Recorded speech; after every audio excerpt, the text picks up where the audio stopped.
Retro. Are you an aspiring Jedi, or do you dabble with the dark side of the Force? Regardless of whether you fancy yourself a defender of the light or an aspiring Sith Lord, you're going to need a lightsaber. Podcast Stardust is pleased to partner with Saber Masters, the creators of high-quality, durable, and affordable lightsabers. Saber Masters is preparing to launch the Ultimate Lightsaber 2.0, and right now you can get 2 for the price of 1. So, check out the link in our show notes and go get your Ultimate Lightsabers from Saber Masters. And don't forget to use our referral code Stardust to save $10 at checkout. And each purchase using our referral code helps support Podcast Stardust. Hello there. This is James Arnold Taylor, the voice of Obi-Wan Kenobi, and whenever I'm in this part of the galaxy, I listen to Dennis and Jay on Podcast Stardust. Makes flying a little more tolerable. Don't tell Anakin.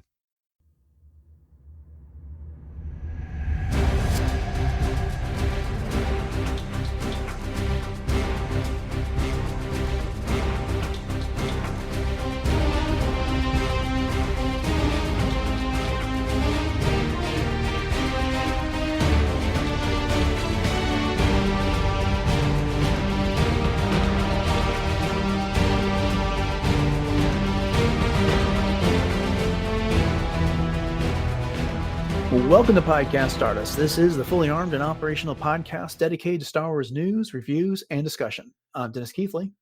And I'm Jay Krebs. And our coverage of Season 3 of The Bad Batch continues with this episode, covering the 5th episode of the season. But first, Jay, where can we be found around the internet? We can be very easily found everywhere, but most conveniently on Facebook, Instagram, and X at Podcast Stardust. All right, the disc is aligned, the signal is boosted to maximum output, the shield is down, we are now broadcasting to the galaxy. And before we get into the Bad Batch, it is really important to take one moment and recognize that this is episode 700 of Podcast Stardust. This number is staggering, Jay. When we set out to do this back in 2019, we decided on the 3-episode per week format so that we could break things up. So if people who aren't interested in the news didn't have to listen to the news, if they just wanted to hear our reviews, or if they just want to hear our discussion episodes, that's fine, which is why we have 3 episodes right now. So everyone doesn't have to listen to it all if they don't want to. I didn't really take into account the pace that was going to put us on for getting content out. And so the fact that we've now got 700 episodes here, it just blows my mind. Oh my gosh. Well, clinking glasses, throwing confetti, because we just keep cranking them out. I know sometimes I feel like I amaze even ourselves. You know what I mean? Like I'm just amazed at ourselves. And I have people that tell me all the time, like, how do you guys keep up with so many episodes? How do you do that? And honestly, it's easy to do when we do have so much content out there. And even when there's not new content, we get creative just in our daily discussions about things or our text messages with each other, or something will spark an idea from a news episode and then we dive back into something else. So it's been such a great ride because just before we started recording this episode, we've been talking for almost 40 minutes, just gabbing about everything and anything in general, Exactly. including Star Wars.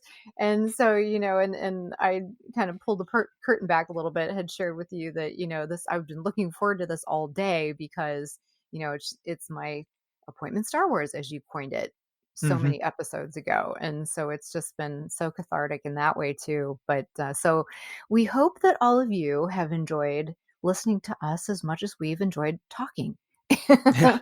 Well, it does help that there was 42 years of Star Wars before we started the podcast. Yeah. So there's a lot of things we've been able to go back to and talk about. Legends had been put on a shelf before this podcast came out. So there's been things that we've been able to dig back up and make discussion topics. And it's been fun. It's been fun to revisit all those things that brought us so much joy in decades past.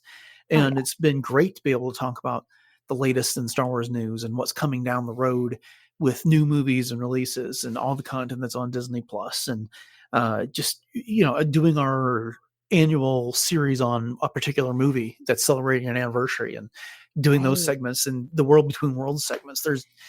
It's daunting when you think about trying to plan out 150 some odd episodes for a year, but we do it on a month by month basis. And Yeah, sure. There'll be a gap on a random Wednesday here and there, but as that week rolls around, it never seems like we have a problem finding something to cover. So, Mhm. That's and true. It's true. And, all the guests that we've been so incredibly fortunate to have, and just the doors of opportunity in terms of all of the things that we've been able to do and experience as a result of the networking that we've built from the show and from all of our Star Wars friends out there. And we just thank everybody for all the support and just all the fun and the memories. And yeah, here's to 700 more for sure. they're coming up. So stick with us. All Yes. right. Well, now that we've done the self-congratulatory thing, let's get into this discussion topic for this week. And that is episode 5 of season 3 of The Bad Batch, which is called The Return. As always, this is going to be a full spoiler episode. Jay, we've got a summary for this. It's a little longer than our usual summary, but I had a hard time writing this one because it felt like difficult to capture the nuance. And we'll dive into that more as we get to the discussion. But you want to go ahead and give us the summary for the episode? Of course, you did a great job writing this, and I hope I do just as good job of reading it. So here we go. Omega wakes up on Pabu and finds that although her return to the Bad Batch was welcome, things are not so simple with Crosshair. Tensions remain between Crosshair and the rest of the Bad Batch, particularly with Hunter. Echo returns to Pabu to get what intel he can from Omega and Crosshair on Tantus in the hopes of rescuing the clones still imprisoned there. They soon learn they need to decrypt Nalisay's datapad, and they need an Imperial terminal to do it. Crosshair suggests a remote outpost that won't be heavily guarded. The Bad Batch arrives on a frozen world with an abandoned outpost. Although they managed to decrypt the datapad there, they had to take down the power from the perimeter defenses, and that allowed a large worm to attack their position. The team splits up to restore power and lead the worm out of the perimeter, and it forces Hunter and Crosshair to work together and confront lingering distrust between the two as they successfully complete their mission. Yeah. I'm not going to mix words. This was such an awesome episode. Oh, yeah. I was so thrilled with this one. It was emotional. It was powerful. It had great action, great storytelling. I, at least before having the discussion, I can't find any flaws with this one right now. And I absolutely loved it. What do you think about it?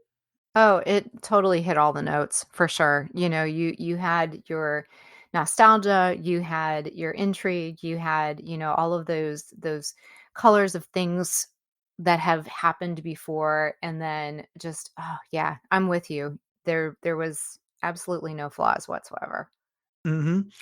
And I'm really glad that, kind of jumping to the end here, they were able to humanize Crosshair again. Let him develop a relationship. Let him let go of being such a independent figure and someone who just relies on himself, and make that effort to extend that olive branch to Hunter so that they can kind of repair this relationship there. I thought that was such a huge step. And there's a lot of other shows that would have played that out for at least 3 or 4 more episodes to keep the audience engaged with, all right, when are they finally gonna, kiss and make up? When are they gonna have Mhm. that big moment? But I applaud them for getting this. This is not an element that needed to be dragged out after over 4 or 5 episodes. Well, I agree. And the thing about the entire situation between Hunter and Crosshair and, the rest of the Bad Batch with Crosshair is that we knew going in what the issues were.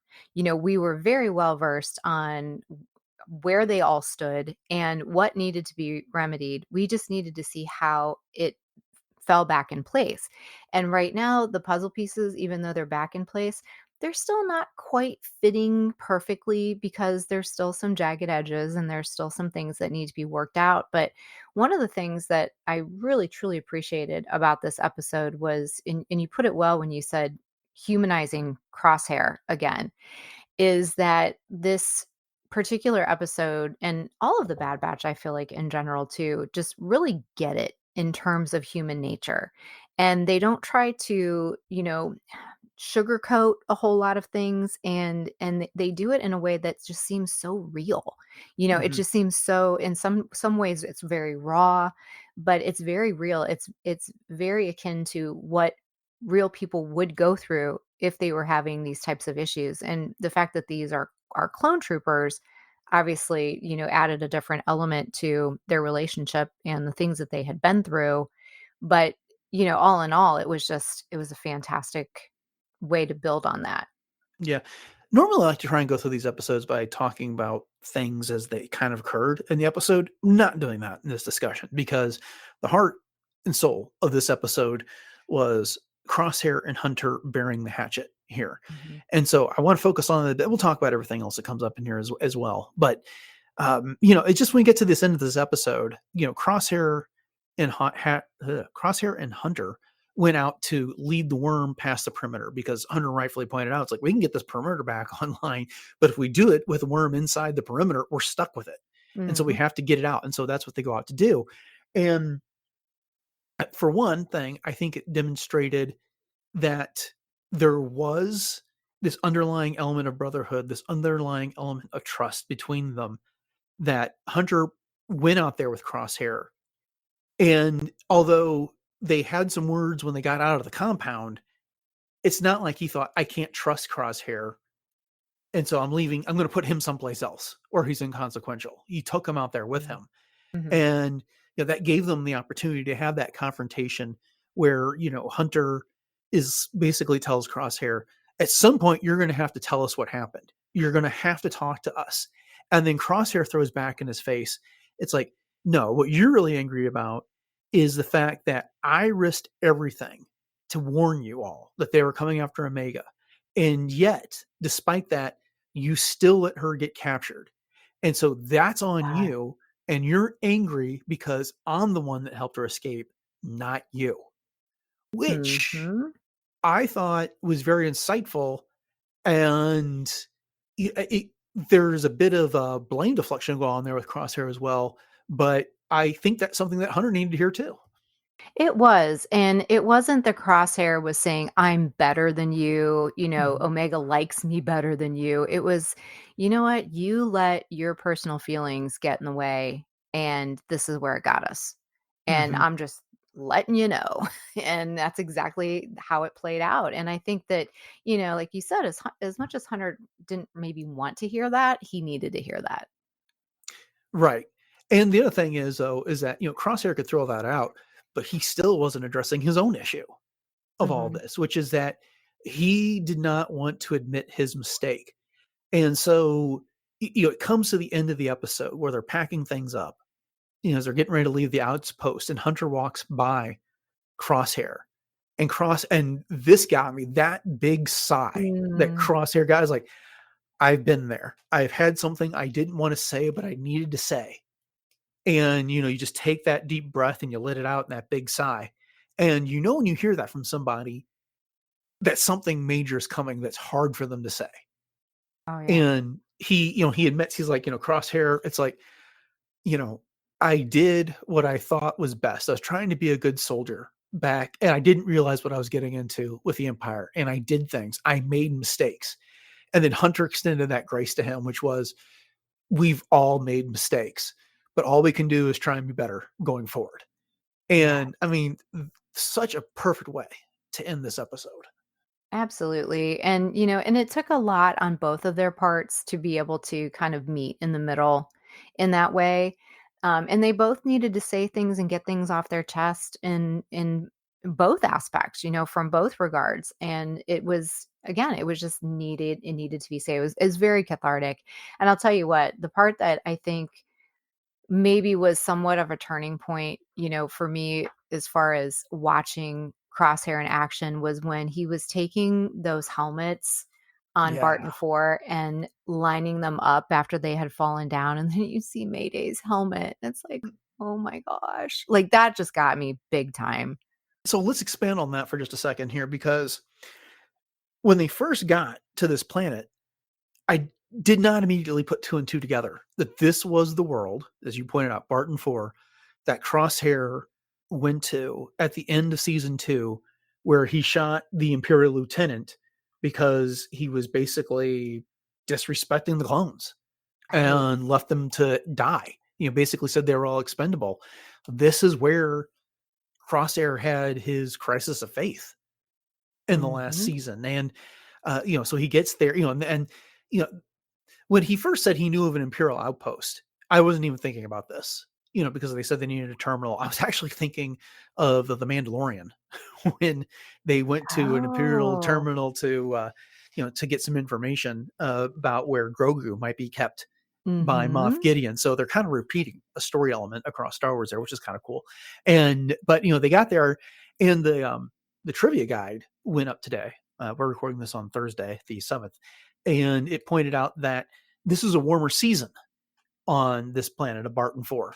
And Oh, boy. so it looks slightly different than what you saw before when it was the winter. So, summer is still cold when it comes Mhm. down to it. But that was such an excellent touch to bring him back to this planet so that he could kind of dig back into those emotions and remember why he did things in the first place. And it was like you said, watching him pick up those helmets and reverently like line them up. And Yeah. okay, along those lines, at the end of this episode, it looks like Crosshair and Hunter are carrying shovels. Were they like giving a burial to the clones that we just didn't see or something? What was that about? Oh my gosh, I didn't even pick up on that, quite honestly. That wow, maybe. I could see that, that the 2 of them were working together to, give respect and pay respect to their fellow comrades that had fallen. Yeah, because I just was like, well, Wow. what are you all carrying there? And what are you doing? Because it looked like they had shovels slung over their shoulder. I'm not exactly sure what those tools were, but no other reference had been made to those things in this entire episode. Hmm. Interesting. I would have to go back and watch again. I only got to watch this episode one time, so I Mhm. definitely will pay more attention to that Yeah. And did for you sure. notice how Crosshair was looking back at the ice vulture again? Yes. Because in that episode, The Outpost from season 2, Mhm. he kept looking up that vulture as it was flying around. And the things that I noticed this time were, the vulture was perched on one of those perimeter sensors at one point, and then at the episode, it was flying away. Mhm. So definitely some symbolism there. What do you think about it? Oh, yeah, absolutely. Well, when I first saw that vulture again, my first inclination was I didn't realize that they had gone back to Barton Fort either. And so as soon as I saw this kind of icy world, I immediately thought, oh my gosh, could this be the place where, Ahsoka and the 332nd ended up? And Mm. then I thought it was the convor. And then I realized, oh no, that was that buzzard thing. And then it clicked that that's where they were, especially once I saw the helmets. But yeah, as far as that buzzard is concerned, I feel like that was almost like Crosshair's spirit animal. You know what I mean? And You the took the words right out buzzard. of my mouth. Oh, really? Oh my I was waiting gosh! for you to Like, pause so I could say that, but yes. of course, we're always on the same wavelength. Yeah. But I mean, sincerely, because of the fact that buzzards tend to fly around things that have died, Mhm. and or they are waiting to basically scrape up the death that is there. And so the fact that this buzzard, this ice buzzard, kind of was able to make peace with the fact that perhaps Crosshair had revived his true self, his soul, that the buzzard didn't need to be around anymore. Yeah. Yeah, I like the way you put that. I'm not sure I have too much to add. I mean, I was kind of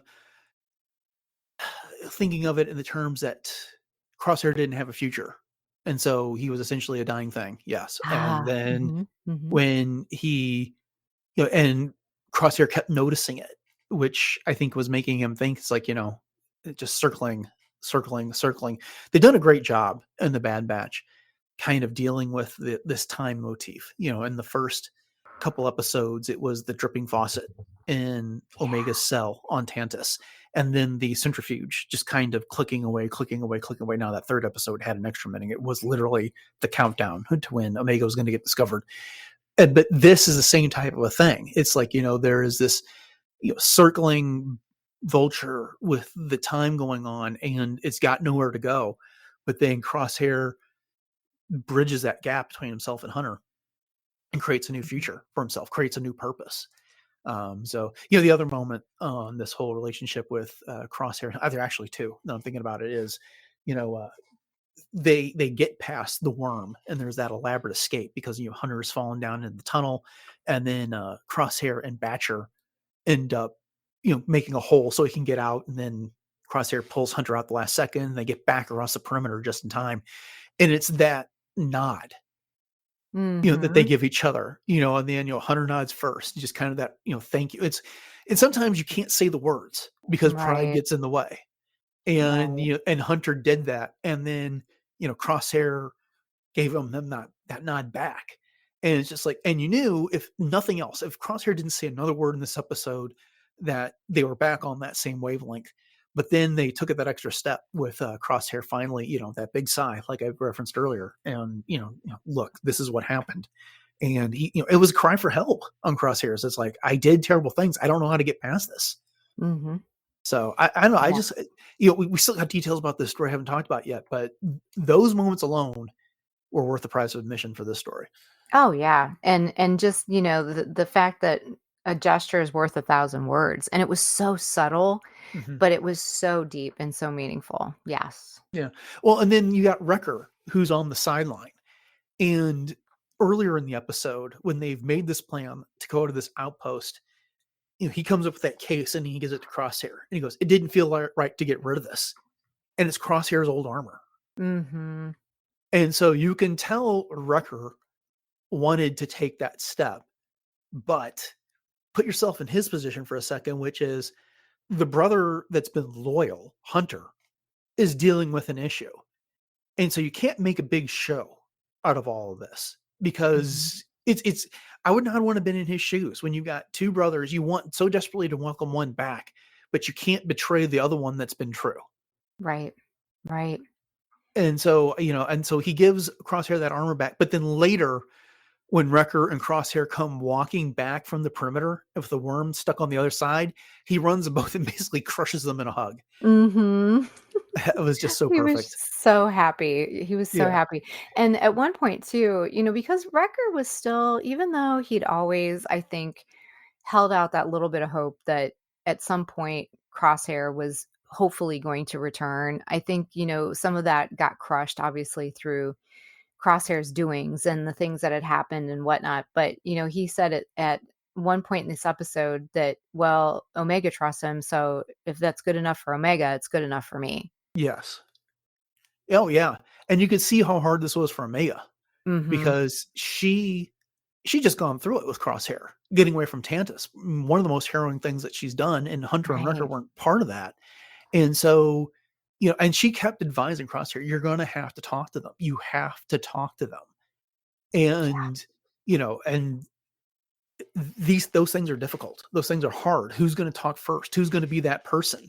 And Mhm. it's a matter of finding the moment and finding the words and finding, the right words, because you can say one, and that's where they were going down. The wrong word nearly happened when Crosshair and Hunter were confronting each other before the worm attacked.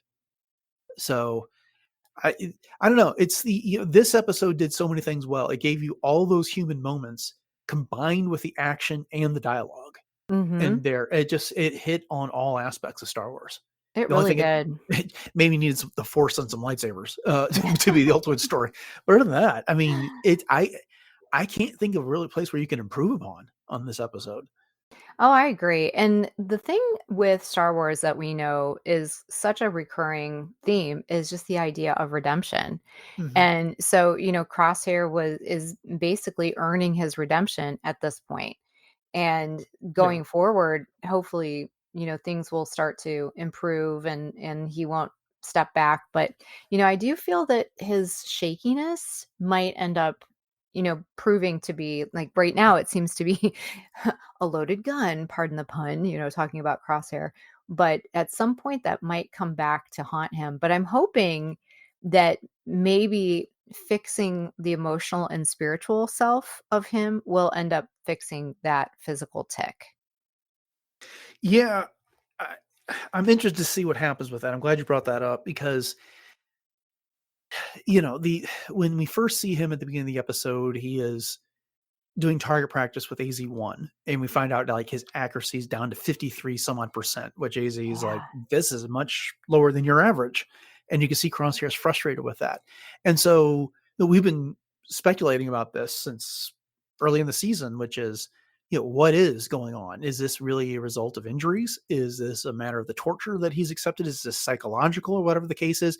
We still don't have that answer here. Mhm. Is there guilt driven? Is this psychosomatic of some kind? And so that's something to look out for these next few episodes, but it's definitely going to be at the back of our minds going Right. forward in this one.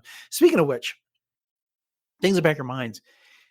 Were you afraid for any of these characters in this episode? Because I felt like the tension was really real here, Oh, that yeah. couldn't be assured that all of them were going to make it out of this episode alive. No, I felt that for sure. And here's the thing. We know this is the last season, Mhm. and there could be anything happening at any time, even though we don't want it to, and we necessarily don't really expect it to, but it totally could. Yeah. I felt it. Well, It was real. killing Tech off at the end of last season, basically told us that nobody's safe. And like you Right. pointed out, you compound that with this being the last season, and we've never seen the Bad Batch in anything story that's happened in the timeline after this. Mhm. E- e- None of these people are safe. And it could have been a situation here. It's like, Crosshair dies proving his loyalty to his brothers. Or so I didn't was not afraid for Um. Hunter because I'd seen him in a trailer that had stuff that was going on that didn't occur in this episode. So I knew he was going to survive, but it still felt like there was lots of things that could have happened. Echo, for instance, wasn't certain that he was going to make it out of this one. Right. So yeah, but we got him back for the first time this season. It was good to see him. Mhm. Yeah, for sure. And I was kind of hoping that maybe he was going to have at least one other person with him. I was hoping that maybe they found Cody and they maybe he Hmm. was going to be with him, but I didn't really expect to see Rex at all, but it was darn good to see Echo, that's for sure. Yeah, it was nice to see the reunion between him and Omega because that was the Oh first yeah. time that they had an opportunity to see each other after Omega got captured there. And I'm hoping Echo just doesn't keep disappearing this I season know. I know. because I'm beginning to understand that maybe killing off Tech was to make room for Crosshair on the team because it's an awful lot uh, of people to try and split screen time between, Mhm. if you understand what I'm saying. So, Yeah. having Texas shows, and we already got Texas view on Crosshair having gone to the Empire. And it was that classic scene that he and Omega, it's like, I don't agree with Crosshair, but he made his decision and I have to respect it. And just because I don't show emotion doesn't mean I don't have them. He told Omega that when Omega was Mhm. upset with him really early in the second season there. And so we got his opinion on those type of things, but still it's a lot of characters to have story arcs for and trying to resolve them and tidily in a 15 episode season. So that still doesn't make me feel any better about Tech being gone because he was my favorite of the batch, but Right. it is Right. what it is.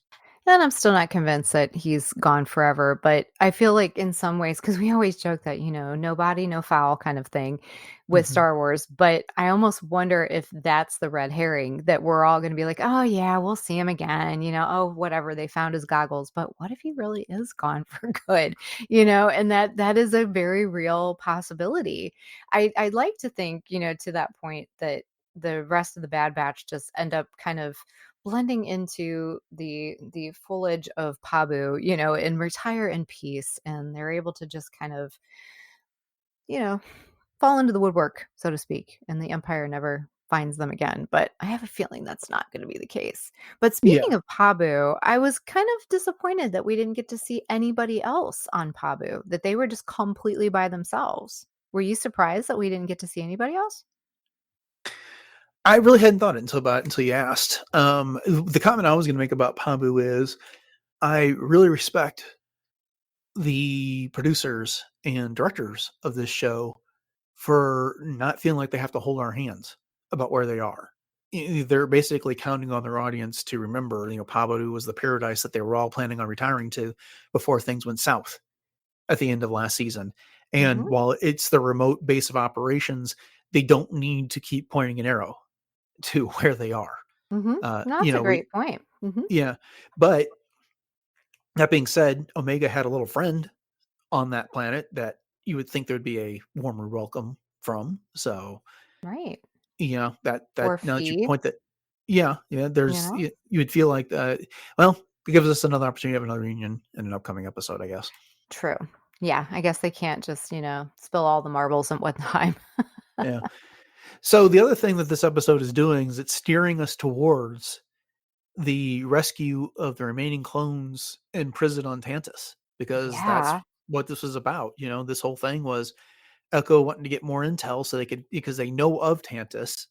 They know that there are more clones than they thought on Tantus based on what they were able to get off the data pad. They just don't know where Tantus is or how to get there. And so I feel like that is our season long arc that we're looking forward to. Mhm. That it's getting this intel so we can eventually get back there. Yeah, do you feel like this is almost a mirror image of Narkina 5, and we're gonna see all the clones being like, one way out," kind of a thing. I think it's gonna be a mass exodus at some point that we're gonna get to see, so. Well, if I had to put bets down, I feel Mhm. like the clones there would be more capable when it Oh, comes to their yeah. escape, because they're all veteran soldiers. Right, So, right. but again, they're also going up against soldiers as opposed to just guards at a Mhm. prison. So we'll see what happens there. So But true. should be epic, whatever it is. Yeah, and I'm still holding out hope that Emery is gonna end up being a huge asset for them. That'd be cool. I'd like to see her retire to Pabu with them as well. No, she's shown those glimmers of humanity, like when she ended up not throwing away Omega's straw doll Right. and the like. And, she tried to reach out to Crosshair at the end of season 2 when he was making his move to get that warning out to the rest of the batch. Mhm. And so I have a hope for her, but at the same time, seems to be more devoted just to the science. She's kind of a tech light in that regard. Mhm. Yeah, that's a good way to put it, for sure. Yeah. And of course, we have the whole, Project Necromancer and the idea of Omega being this, M count kind of thing. And of course, this is all having to do with former episodes that we've seen, but they're all going to end up tying in somehow. And what I was thinking too, and I can't remember if we talked about this, but I was thinking about Rogue One when Jin was rattling off all of the project names, and Mark Omega was one of them. Oh wow. Wow. Okay. Wow. That could be something. That's hmm. 'Cause M count, Mark Yeah. Omega. Yeah, that opens all kinds of possibilities. And they have not been shy about using those code names that Jen was reading off either. Right. So okay. Hyperspace tracking was a thing, and of course Uh-huh. Project Stardust, which is near and dear to our hearts. Pax So Aurora, Mark Omega. yeah, Yeah. okay. We'll definitely have to think about that one going forward. So I guess the only thing is, like, it's um you just think about Omega for a minute. She was a quote unquote unaltered clone if you put aside gender when it Mhm. came down to it, is what we're told she is. Right. But who's the other unaltered clone? It's Boba Fett. Mhm. Why aren't they looking for him? Why isn't he so now? I get it that Hemlock did not realize Omega's importance until Emery notified him that her blood sample was capable of a M count transfer. Mhm. Well, they have to know that, Boba Fett was the other unaltered clone, so theoretically he should be capable of doing the same thing. But they're not Mhm. looking for him. So is there more to Omega than we know? I think a lot of it comes down to Nala Se and the fact that she was trying to really cover up everything about Omega by disposing of her blood samples and whatnot. And I still feel like that Nala Se actually created quote unquote Omega because Yeah, she's been with her whole life. I don't think Omega is a pure, unaltered clone of Django as we think. I There's I more. I think there's Mhm. definitely more to that, and part of that is that, they before this last episode, they kind of, reissued the teaser for the season, and they modified a little bit, and there's a little clip of her saying, "I have to understand who I am," or something like that in there, and or Mm, something to that effect. So mhm. I feel like there's definitely more to her than we've been told and led to believe with these episodes so far. Oh, for And sure. yeah, so And I love how she said go ahead, what were you gonna say? I was just be curious to see how that all plays out. Yeah, yeah, for sure. I love how she said, "Don't forget, I am older than you, little brother." Yeah. We were just talking about that last week, weren't we? Yep. Uh, yeah, but then they threw it right back. Hunter's like, "Yes, but you're still a kid." Yeah. It's yeah, you might be older, but, you don't have the combat experience, so Mhm. and along those lines, Hunter wanted to leave her behind with Wrecker, Mhm. and she's like she wouldn't have it. She's like, "No, wait a minute, we just got together, you wanna split us up again?" And Hunter didn't even argue against that. He knew she was right. They've had that argument in the past, which is Right. that, you can't keep hiding her and leaving her behind. That, she's proven herself to be capable. She may not be the soldier that they are, but she's worthy of bringing on these missions. She's smart. She's got her own skills. Mhm. And then she told Hunter, it's like, I have to do this. I left so many clones behind. I have to see this through. Yeah. And that was hard to argue with. Oh, yeah. Yeah, for sure. So Omega. What a gal.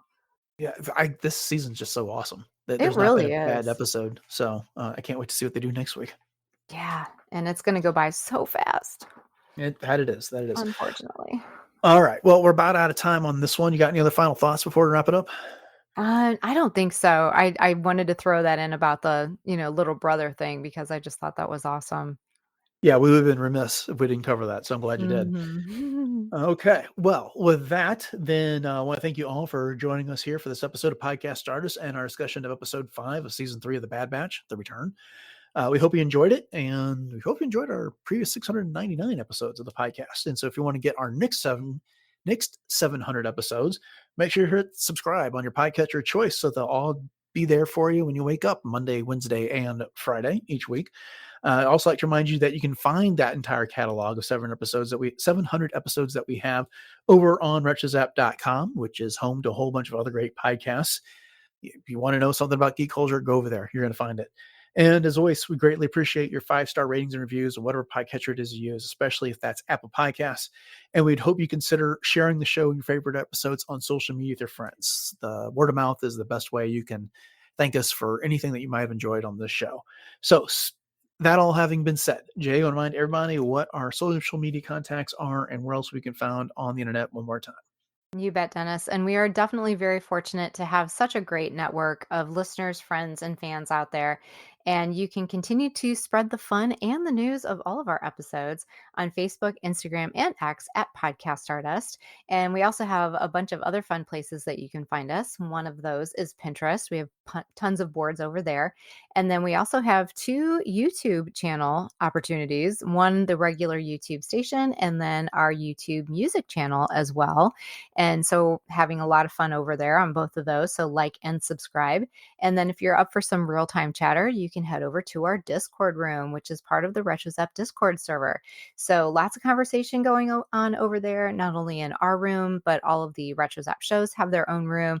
And with Dune having coming out, the Dune cast is now back up and running. So if you're a Dune fan, you can head over there for that. So if you're interested in chatting it up with us, you can head over to our show page, click on our community tab, and you are there. And we also have a TeePublic store, and the link for that is in our show notes, but it's really easy to find us on TeePublic. And we have 7 different show logo designs available, and every one of those purchases does help out the show, and we really appreciate that. So if you do get anything, make sure you snap a picture out in the wild and be sure to tag us. And speaking of having things out in the wild, Dennis and I are proud to partner with Saber Masters right now, and we have a referral code. If you go to our show page, once again, you can click on that, and or you can go directly to sabermasters.com, where you can purchase the Ultimate Lightsaber 2.0, and you can get 2 for 1 right now. $199 get you 2 lightsabers, and they really are pretty amazing lightsabers. And Dennis and I are enjoying ours for sure.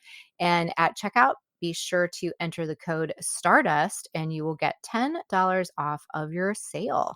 And it also helps us out as well. And that link will be in our show notes. So now that I've stumbled over my words enough, Dennis, what you got going on outside of Podcast Stardust right now? So we're less than a month away from the return of Star Trek Discovery, and my wife Beth and I will be discussing that on our Star Trek podcast, which is called Warp Trails. You can find that exclusively on the Versus That podcast feed, which is available on pretty much every podcatcher. And if you want to catch our past episodes covering previous seasons of Discovery, Picard, Lower Decks, and Strange New Worlds, then just head over to versuszap.com. We have our own page there with all those prior episodes. Jay, you and I were just talking about this before the show started. You are so busy when it comes to cosplay. You want to remind everybody what that schedule is that you got coming up? Oh, absolutely. Yes. I'm very fortunate. It's a good problem to have. So over on my Instagram, which is at j.snipscosplay, you can catch all of my adventures as Ahsoka, as Hera, as the fourth sister from Kenobi. And I'm very busy working on my original concept Mandalorian, coming together very well. I've got, 1,000 different pieces all over the place right now. But it will come together eventually because April's going to be a very big month for me. So I've got several different appearances. I will be in Independence on April 1st doing a cosplay workshop. I will be at Fan Expo Cleveland the weekend of the 12th through the 14th of April. And then I also have 2 appearances on the 20th and the 21st, one in Hartville and one in Worcester. And gosh, who knows what else is going to be going on, but it's going to be a lot of fun. So again, check that out at j.snipscosplay. All right, upcoming on the show, Monday, we'll be getting into some Star Wars news and some fun stories coming up, so make sure you join us for that. And on Wednesday, it'll be the March edition of World Between Worlds, and one of our feature things we're going to be talking about are these Ultra Sabers from Saber Masters that we've been talking about for the last month. So make sure you join us for that. So with that having been said, just want to thank you all again for listening to 700 episodes of Podcast Stardust, or some portion thereof, whatever the case may be. Have a great weekend, and until next time, may the Force be with you.